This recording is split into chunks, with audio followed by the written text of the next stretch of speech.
Good morning बच्चों, मैं आपकी शिक्षिका श्वेता सिंह, प्रभारी प्रधानाध्यापिका पूर्व माध्यमिक विद्यालय हेतापट्टी विकासखंड बारिया प्रयागराज आपका स्वागत करती हूँ।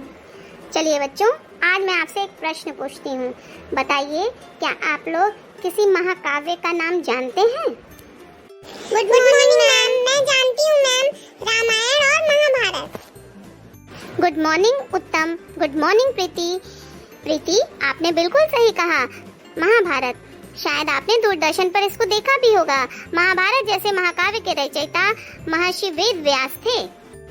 महर्षि वेद व्यास का जन्म जमुना नदी के किनारे एक छोटे से द्वीप में हुआ था। इनके पिता का नाम पराशर तथा माता का नाम सत्यवती था। व्यास के शरीर के रंग को देखते हुए इनका नाम कृष्ण रखा गया और द्वीप में पैदा होने के कारण इन्हें द्वैपायन कहा गया। आरंभ में वेद एक ही था। व्यास ने इसका अध्ययन किया। मंत्रों के आधार पर उन्होंने वेदों को 4 भागों में वर्गीकृत किया। इस प्रकार ऋग्वेद, यजुर्वेद, सामवेद और अथर्ववेद 4 वेद हो गए। इतिहास में भी आप लोगों को चारों वेदों के नाम पढ़ाए गए हैं ना। महर्षि वेद व्यास विद्वान और तपस्वी थे। इनका सबसे महत्वपूर्ण ग्रंथ महाभारत है। महाभारत में 18 पर्व हैं और महाभारत को 5वां वेद भी कहा जाता है। महाभारत की रचना उन्होंने लोक कल्याण की भावना से की थी। कहा जाता है कि महाभारत को लिखने के लिए गणेश जी से कहा गया। गणेश जी ने कहा, मेरी एक शर्त है, मेरे लिखते समय मेरी लेखनी रुकने न पाए। यदि वह रुक गई तो मैं लिखना बंद कर दूंगा। व्यास जी ने कहा, ठीक है, और उन्होंने इस तरह के श्लोक बोले कि जितनी देर में गणेश जी श्लोक को समझ पाते, लिख पाते, उतनी देर में व्यास जी अगला श्लोक सोच लेते। मैडम, हमारे भारत में ऐसे लोग भी हो चुके हैं जिन्होंने ईश्वर को भी पराजित कर दिया। जी बच्चों, आपको बहुत से ऐसे उदाहरण देखने को मिल जाएंगे जिसमें व्यक्ति बहुत ऊपर हो चुका है और उसने ईश्वरत्व को प्राप्त कर लिया है। तो चलिए आगे बताती हूँ। महाभारत के माध्यम से महर्षि वेद व्यास ने मनुष्य को सदाचार, धर्माचरण, त्याग, तपस्या, कर्तव्य परायणता तथा भगवान की भक्ति का संदेश दिया है। मनुष्य को कठिनाइयों का किस प्रकार सामना करना चाहिए और उन पर विजय वह कैसे प्राप्त कर सकता है, महाभारत के वन पर्व में उन्होंने लिखा है। आपने भी अभी तक के अपने जीवन में यह महसूस किया होगा कि दुख के बाद सुख और सुख के बाद दुख आता ही रहता है। महाभारत के शांति पर्व में भीष्म द्वारा युधिष्ठिर को दिया गया उपदेश है कि तुम पुरुषार्थ के लिए प्रयत्नशील रहो। पुरुषार्थ के बिना केवल भाग्य के बल पर राजा उद्देश्यहीन हो जाता है। राजा आवश्यकता अनुसार कठोरता और कोमलता का सहारा ले। राजा को अपने स्वार्थ के कार्यों का परित्याग कर देना चाहिए। उसे वही कार्य करना चाहिए जो सभी के लिए हितकारी हो। और बच्चों, ये सारी चीजें आज के वर्तमान समय में भी सर्वथा सही सिद्ध हो रही हैं। बच्चों, महर्षि वेद व्यास की प्रमुख रचनाएं हैं महाभारत, 18 पुराण तथा वेदांत दर्शन। 18 पुराणेषु व्यासस्य वचनद्वयम् परोपकारः पुण्याय पापाय परपीडनम्।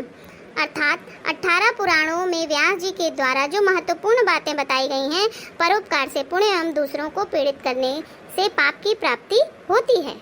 मैडम जी, वेद व्यास जी ने तो इतने बड़े बड़े ग्रंथों की रचना की, क्या हम भी कर सकते हैं?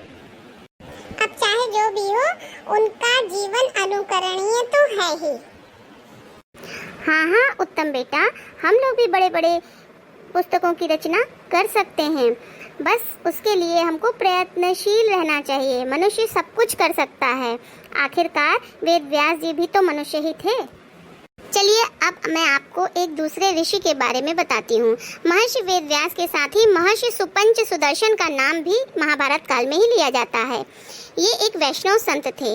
इनका जन्म लगभग 3290 ईसा पूर्व फाल्गुन माह के कृष्ण पक्ष की त्रयोदशी को वाराणसी में हुआ था। इनके बचपन का नाम सुदर्शन था। वे सुपंच के नाम से भी जाने जाते थे। सुपंच की शिक्षा दीक्षा आचार्य करुणामय द्वारा हुई। इनका मन बचपन से ही भक्ति में लगता था। वे घंटों पूजा पाठ में लगे रहते थे। विद्या प्राप्त करने के बाद सुपंच सुदर्शन भक्ति और सत्य की खोज में लग गए। दीन असहायों की सहायता और साधु सेवा को उन्होंने अपने जीवन का परम उद्देश्य बना लिया। महर्षि सुपंच सुदर्शन की शिक्षाएं आज भी ग्रहण करने योग्य हैं। ईश्वर से डरो, इंसान से नहीं। बुद्धि, बल, रूप, सौंदर्य, धन का घमंड मत करो। सदैव दूसरों का उपकार करो। स्वाभिमान की हर कीमत पर रक्षा करो। संसार का सुख भोगने में ही मत लगे रहो।